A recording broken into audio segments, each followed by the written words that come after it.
Hi friends, it's me Sunila Rakesh. ഇന്നത്തെ video ശാമ്പാപ്പേര അവിടെ പോയപ്പോഴേ ഇങ്ങനെ കുറേ കടകളിൽ ഇങ്ങനെ ശാമ്പാപ്പേര ഫോട്ടോ കണ്ടു കേട്ടോ. അപ്പോൾ എനിക്ക് ഭയങ്കര വിശ്വാസമുള്ളൊരു ഭഗവാനാണ് കേട്ടോ. നമ്മുടെ നാട്ടിലൊന്നും ശാമ്പാപ്പ എന്ന് പറഞ്ഞാൽ അറിയും കൂടി ഇല്ല ആരാന്നുള്ളത്. ഇതാണ് കാട്ടൂശ്യാം ബാർബറിക്ക്, നമ്മുടെ ഭീമൻ്റെ പൗത്രനാണ്. മഹാഭാരത യുദ്ധത്തിൽ നമ്മൾ തന്നെ കണ്ടിട്ടുണ്ടാവും. നമ്മുടെയൊക്കെ ചെറുപ്പത്തിൽ, നമ്മുടെ എന്ന് പറഞ്ഞാൽ എൻ്റെയൊക്കെ പ്രായമുള്ളവർക്ക്, ഏജ് ഗ്രൂപ്പുള്ളവർക്ക് ചെറുപ്പത്തിലൊക്കെ മഹാഭാരതത്തിൽ കണ്ടിട്ടുണ്ടാവും. ഒരു മലയുടെ മുകളിൽ ഒരു തല ഇരിക്കുന്നത്. മറ്റേത് എനിക്ക് അത്ര വലിയ ഓർമ്മയില്ല. ആ തല അങ്ങനെ സ്റ്റോറി പറഞ്ഞു കൊടുക്കണം, അങ്ങനത്തെയൊക്കെ ഞാൻ കണ്ടിട്ടുള്ളത് ഓർമ്മയുണ്ടായിരുന്നു.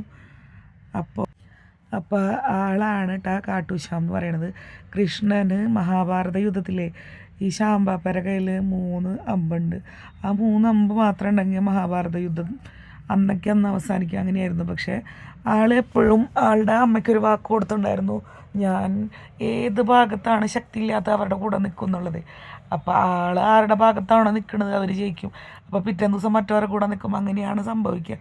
അപ്പോൾ ഇതറിയുന്ന കൃഷ്ണൻ ആളുടെ തല എന്താ പറയുക ദാനമായി ചോദിച്ചപ്പോൾ ആളൊരു മടിയും കൂടാണ് കൃഷ്ണന് ശീർഷ് ദാനമായി കൊടുത്തേ. അത് കാരണം അന്ന് കൃഷ്ണൻ അദ്ദേഹത്തിനെ അനുഗ്രഹിച്ചിട്ടുണ്ടായിരുന്നു, നിങ്ങൾ കലിയുഗത്തിൽ കാട്ടൂശ്യാം എന്നാണ് അറിയുക. കാട്ടൂശ്യാം എന്ന് പറഞ്ഞാൽ ശ്യാം കൃഷ്ണൻ്റെ പേരാലാണ് അറിയുക എന്നൊക്കെ പറഞ്ഞിട്ടാണ്. പിന്നെ അവിടെ പോയപ്പോൾ ഇങ്ങനെ എൻ്റെ കൃഷ്ണന് വേണ്ടിയിട്ട് ഞാൻ കുറച്ച് ഷോപ്പിങ്ങൊക്കെ നടക്കി. ആ വീഡിയോ ആണിത് കേട്ടോ. ഞങ്ങളെവിടെ പോയാലും കൃഷ്ണന് വേണ്ടി എന്തെങ്കിലുമൊക്കെ വാങ്ങും. ഒരു കുഞ്ഞ് കൃഷ്ണൻ്റെ ഒരു മൂർത്തി ഉണ്ട്, അതിന് വേണ്ടിയിട്ട്. അതിനെ ഞാൻ എൻ്റെ കുട്ടീരെ പോലെ, ഇങ്ങനെ കുഞ്ഞു കുട്ടീരെ പോലെ വെച്ചിട്ടുള്ളത്. അപ്പോൾ വീഡിയോ ഇഷ്ടപ്പെട്ട ലൈക്ക് ചെയ്യണേ.